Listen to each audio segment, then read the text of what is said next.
So, Okay, hello everybody. So we are here again for another lecture, now based on the book. What's the name of the book again? living in spring. Yes, Living the name is Spring, Spring. Yeah. not in So I'm going to Living share spring. Sorry, living spring. Living Spring. Yes. I will now share my yeah. So here, it's not here. What's going on? Okay, we go there. Start here. Right. Okay. Okay. And cancel and try again. Window. Beautiful. Okay. I believe everybody now is seeing my screen. Mhm.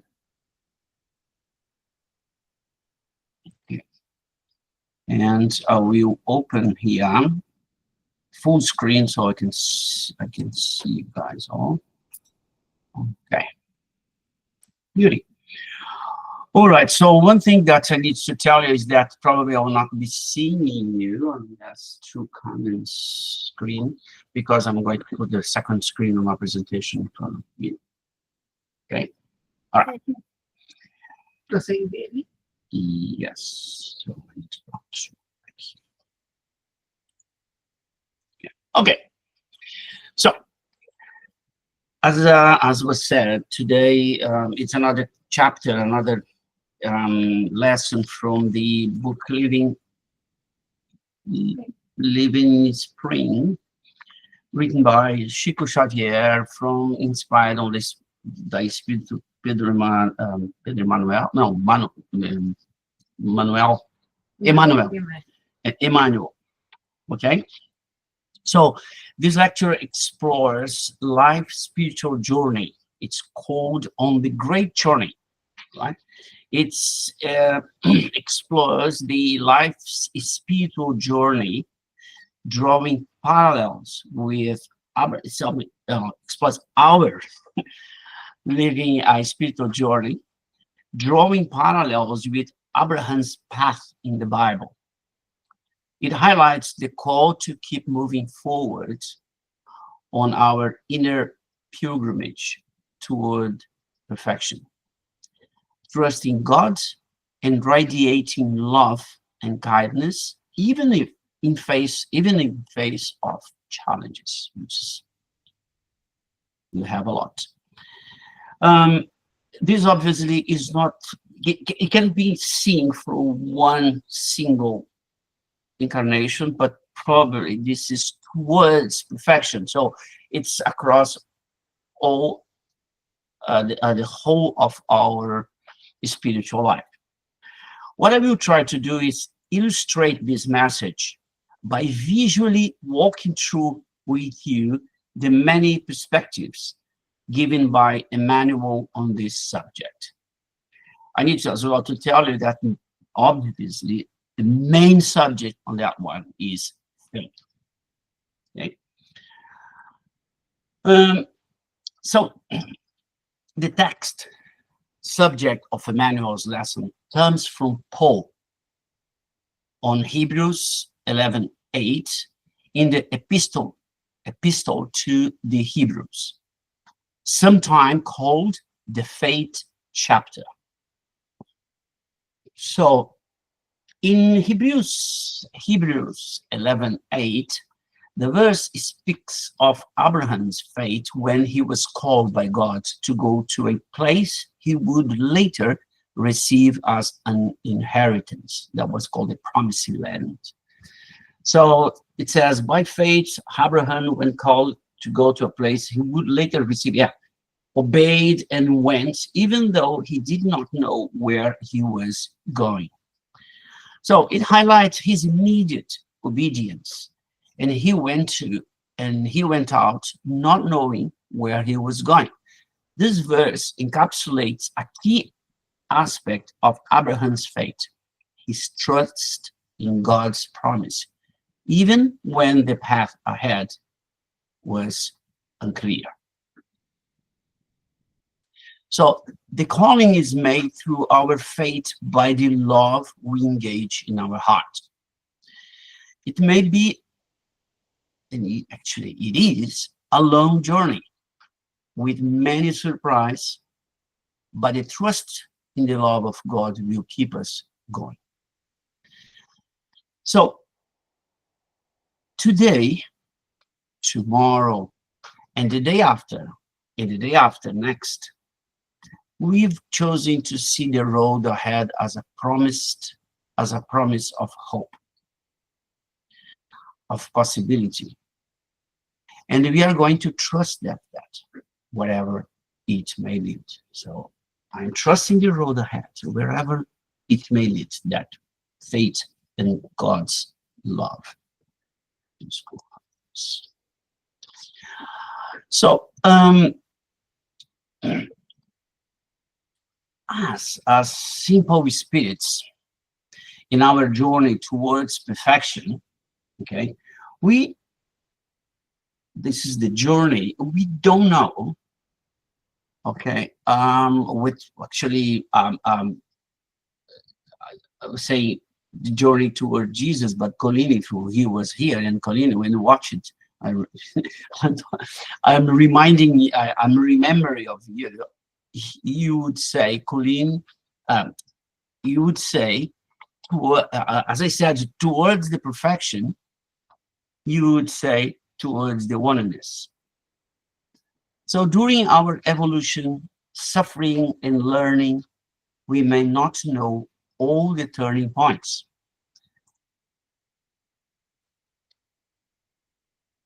And those are the turning points. It comes ups and downs in our journey.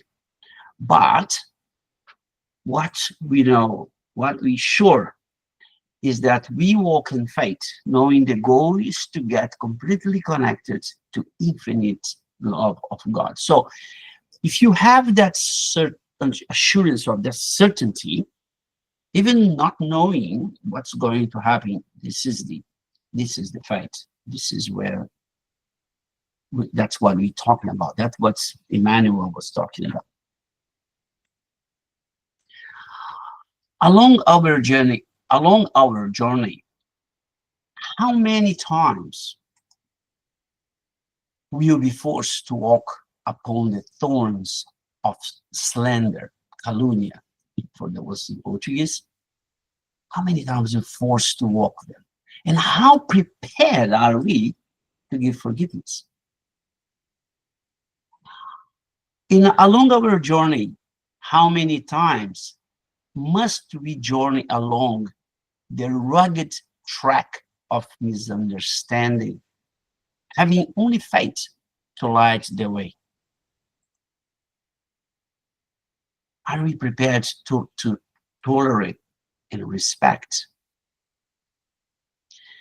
And how many times torrent of tears will reach our spirit?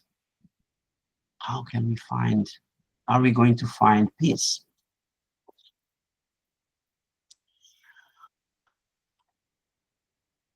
How often clouds rise between our understanding and the gentle presence of divine love, ever watching over us through long portions of our life's path?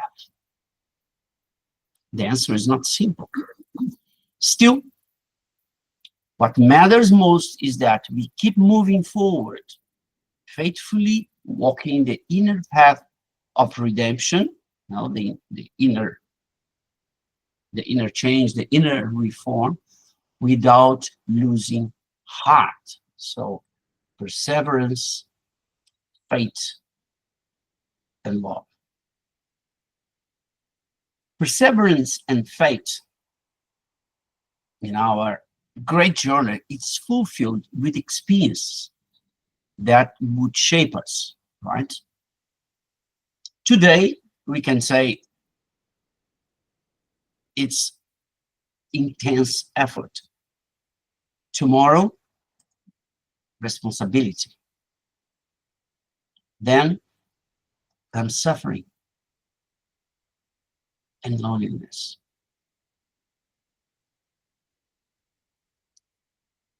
Yet, it's essential to keep moving forward without losing heart. We need to keep going. And if we can take two steps on a day, at least we need to move ahead a few millimeters, but always ahead, always with faith, always persevering. And we will find, if not the realization with some happiness, at least another valuable lesson. This will strengthen us to keep going with more resilience, ensure more tolerance and understanding. It's important to trust in spiritual protection. It's important to always imagine, always be sure that we are not alone, that we are protected.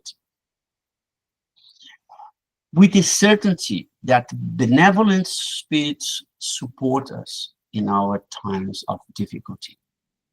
We contact our mentors, guard angel, whatever we identify as the invisible ones protecting us, and ultimately God. So when we have that, that support, we then feel strong, and the horizon opens ahead, revealing new frontiers of understanding and kindness. We don't see disaster, we see a lesson. We keep finding, what should I learn? And we find spiritual light and growth in virtue. Faith offers the quiet strength to climb the inner mountains and cross the soul's silent desert. Those sacred spaces where life teaches, refines, and transforms. So it will let us journey upwards without rest, guided by this light within. So we are strong, we go ahead, we don't feel sorry by us, but we feel blessed with the opportunities presented. With that, we can defeat deserts, overcoming difficulties, crossing fogs, breaking down barriers. In relation to overcoming difficulties, who didn't feel that while sticking with their principles, sounds like swimming against the current? When you stick with your Christian principles, we may be judged as weak, naive, or even deluded,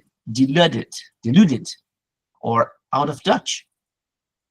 This is the result of following Emmanuel's lessons on his text, saying the vanguard of new horizons of understanding, goodness, spiritual illumination, and progress in virtue that is open on us, helping us crossing the fog of uncertainties, defeating the obstacles of doubt and desperation, and things like resisting the promised comfort of a revenge.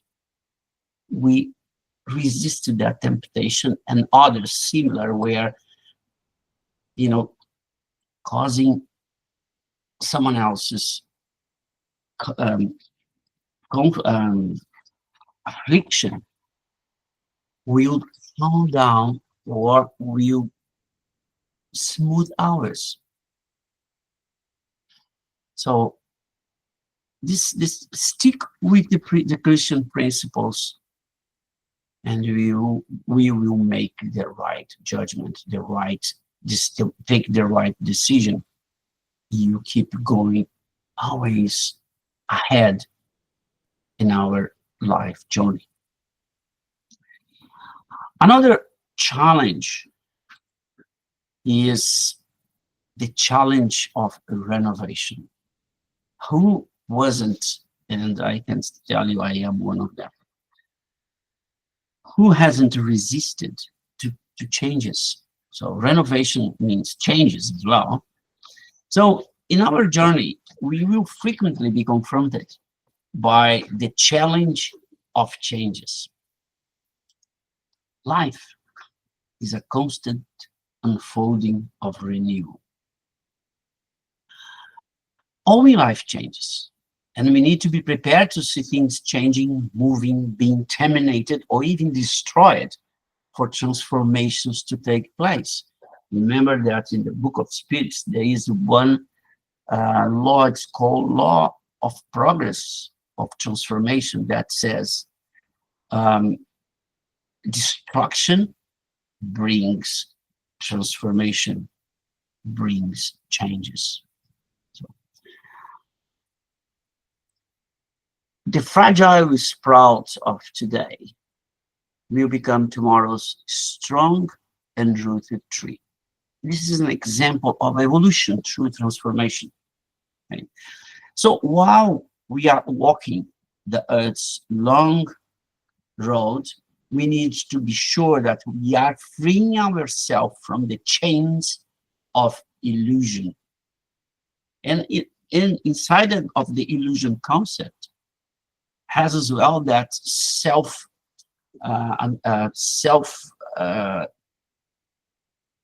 we see ourselves of something that we are, in fact, are not, which is the lack of self-knowledge.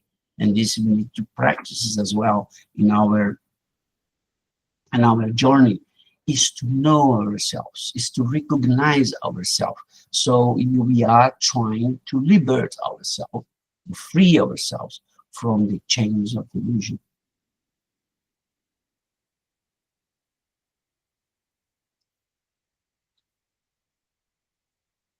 Where faith resides, trust is the gentle child.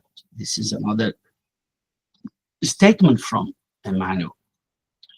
And in support of that, to say that no one can truly live in joy while caught between the shadows of pessimism and the weight of indecision. Yet, faith must rise. Calm and secure, breathing in the pure air of the soul's eternal values, guiding us gently along the path written.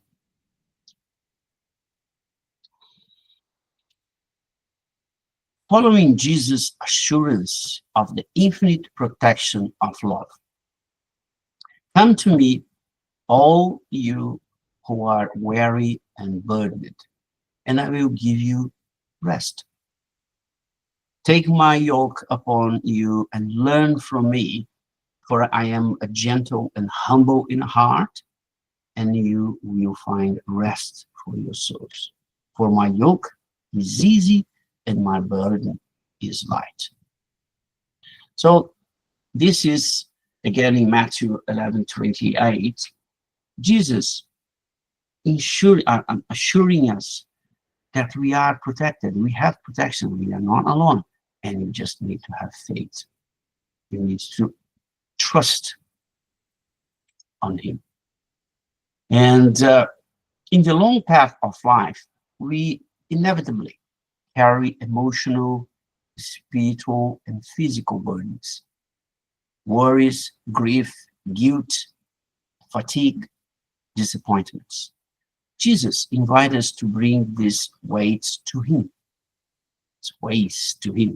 trusting that his presence, love, and guidance can give us the inner peace, renewed strength, and clarity we need to keep going. It's not escape from the journey, but a way to walk it with lighter steps and a steadier heart. Another aspect as well is in our journey is when is our need or our commitment to serve the others now so we need to let us embrace our calling to care for one another, living the teaching of Jesus: love your brother as yourself. Let goodness be the heart of our journey. Let's serve with love, then move forward, planting the light of brotherhood that heals, uplifts, and carries the touch of the eternal. So see, I think there was a saying that said, a friend called me to tend to his pain. I kept mine tucked away in my pocket, and I went. So in this way, we cultivate true fraternity and spread love wherever we go. Examples of such commitments. I'm going to show you two that are very well known. Mahatma Gandhi says, the best way to find yourself is to lose yourself in the service of others, a thing that he did really as an example. Another one is our very well known Chico Xavier. The charity is an spiritual exercise. Who practice the goodness, put in motion the power of the soul, or the strength of the souls.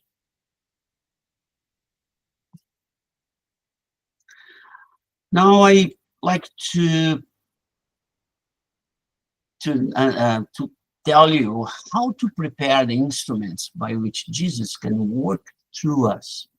Let's see the Mother Teresa's prayer.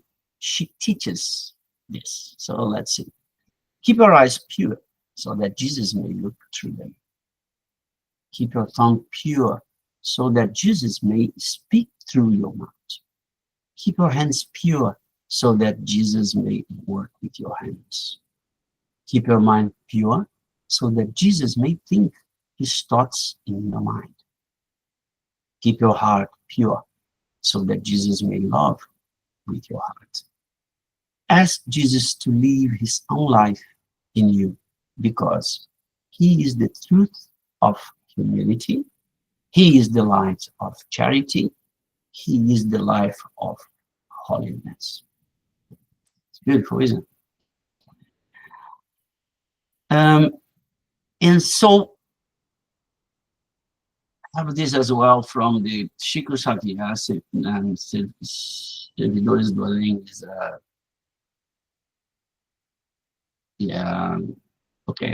Servidores is service of From the spiritual from the spiritual world, yes, which is Mei Mei. Mei Mei was a very famous medium in the beginning of the century, 1900th century,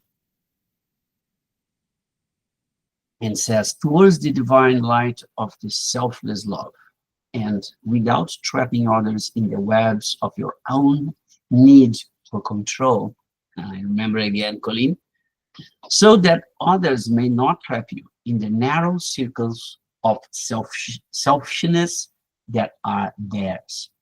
you will move forwards toward the divine love, in whose greatness shines the light of immortal happiness. And so concluded Emmanuel in this subject.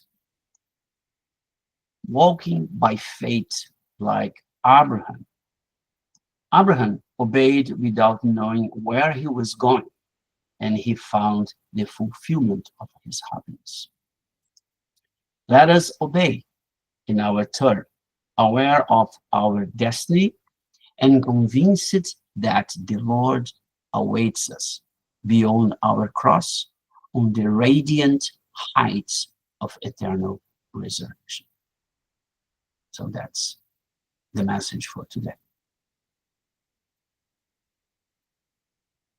Any questions? Any further comments? No, I'm good. Thank you. It was very short, very concise. As I said, I was walking through the perspectives with a visualization. I hope was effective. Yeah, no, it was good. Thank you. So if you're going to put your meditation, I'm just going to stop the recording.